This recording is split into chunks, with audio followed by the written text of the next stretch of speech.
দর্শক, আমি এই মুহূর্তে আছি কক্সবাজার শহরের কলাতলির বাইপাস সড়কের আদর্শগ্রাম এলাকায়। এখানে একটু আগে একটি গ্যাস পাম্পে লিকেজের ঘটনা ঘটেছে এবং এই লিকেজ হওয়ার পরেই আসলে আশেপাশে সেই গ্যাস সেটি ছড়িয়ে পড়েছে এবং এই মুহূর্তে আগুন দাউ দাউ করে জ্বলে উঠেছে। এখানে আশেপাশে যে এলাকা সেগুলো প্রশাসন মাইকিং করে আশেপাশে এলাকার বাসিন্দাদের সরিয়ে দিয়েছে এবং আপনারা জানেন এটি কক্সবাজার কলাতলি আদর্শগ্রাম। এই এলাকাটি হোটেল জোন, অর্থাৎ কক্সবাজারের মূল প্রধান কলাতলি মোড়ের একদম কাছেই এবং এইখানে এই গ্যাস লিকেজের ঘটনাটি ঘটেছে এবং একটু আগেই ঘটনার সূত্রপাত হয়েছে। আমরা যতটুকু জানতে পেরেছি 8টা বা 8:30টার পরে এই যে ঘটনা সেটির সূত্রপাত হয়েছে এবং এরপর পরই ফায়ার সার্ভিসের একাধিক টিমকে আমরা দেখতে পেয়েছি যে তারা ঘটনাস্থলে এসে এই যে পরিস্থিতি নিয়ন্ত্রণ নেওয়ার চেষ্টা করে এবং প্রথম দিকে পরিস্থিতি কিছুটা নিয়ন্ত্রণ নেওয়ার পরে আবারও গ্যাসের যে লিকেজ সেই গ্যাস লিকেজ ছড়িয়ে পড়ে এবং সে সময় আমরা দেখেছি যে ফায়ার সার্ভিসের একজন কর্মী তিনি আহত হয়েছে এবং এখানে আসলে পুরো এলাকার বাসিন্দাদের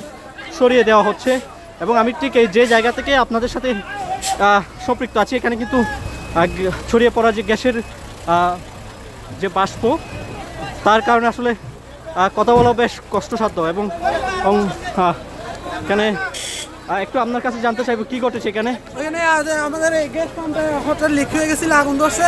আগুন ধরার পরে ফায়ার সার্ভিসের নিয়ন্ত্রণ আনছিল, তারপরে কিছু গ্যাস ছেড়ে দেওয়া হয়েছিল। এরপরে যে আবার আগুন ধরে গেছে, আগুন ধরার পরে কিছু মানুষ হতাহত হয়েছে। এখন 2 জনকে হাসপাতাল নিয়ে যাওয়া হয়েছে আর আপনার আরেকজন সম্ভবত মৃতদেহ আছে এখানে বাসায় নিয়ে গেছে। এই হচ্ছে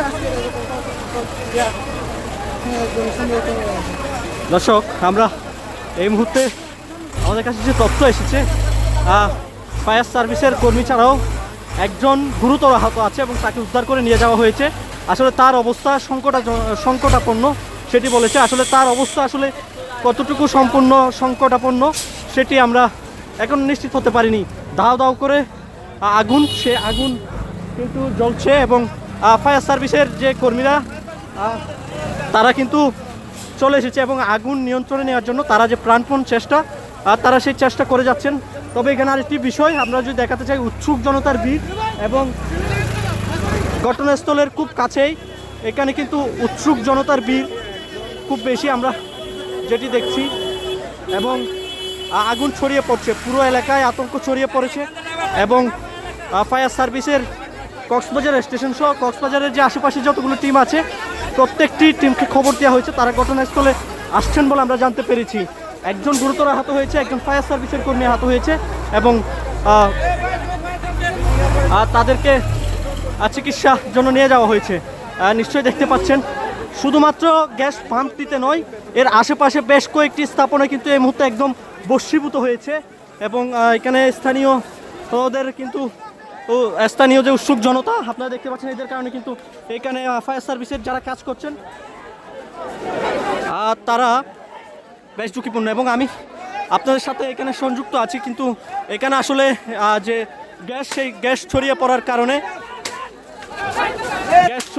কারণে এখানে কিন্তু কথা বলা আমাদের জন্য খুব কষ্ট হয়ে যাচ্ছে। আমরা এই যে সেই ঘটনা আপনাদের জানানোর চেষ্টা করছি।